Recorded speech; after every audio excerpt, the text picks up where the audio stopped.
ধর্ম হোক যার যার, বড় মা সবার। মায়ের যে কত মহিমা এটা বোঝার জন্য এইটুকুনি কথাই যথেষ্ট। গত কয়েকদিন ধরে কেন জানি না আমার ফোনে বড় মা রিলস ভিডিওগুলো আসছিল, আর সেটা দেখার পরে আমার খুব ইচ্ছে হয়েছিল একবার নৈহাটি জংশনে গিয়ে বড় মার সাথে দেখা করে আসার। আজকে আমরা বেরিয়ে গেছিলাম নৈহাটির বড় মার উদ্দেশ্যে পুজো দিতে। গত কয়েক বছর ধরে যে প্ল্যান করিনি সেটা বলাটা খুবই ভুল। ওই একটা কথাই আছে না, উনি যদি না চান আমাদের পুজো তাহলে কোনোভাবেই সম্ভব নয়। বড় মার জন্য ডালা কিনে আমরা চলে গেছিলাম বড় মার পুজোর লাইনে।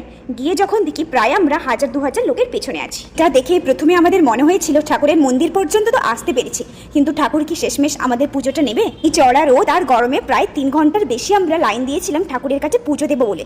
কিন্তু একটা অবাক কাণ্ড, আমাদের মনে বা শরীরে কোনো রকমের কোনো ক্লান্তির ভাব দেখা যায়নি। মন্দিরের ভেতরে ঢোকার পরে সবার মুখগুলো দেখে শুধু এটাই মনে হচ্ছিল যে হাজার হতাশার মাঝে শুধুমাত্র একটুকুনি ভরসা খুঁজতেই মায়ের কাছে এসেছে। নৈহাটির বড় মা খুবই জাগ্রত। যদি তোমার কোনো মনের আশা তুমি ঠাকুরের কাছে চাও, সেটা যদি তোমার জন্য ভালো হয় সেটা তোমার কাছে দ্বিগুণ রূপে মা ফিরিয়ে দেয়।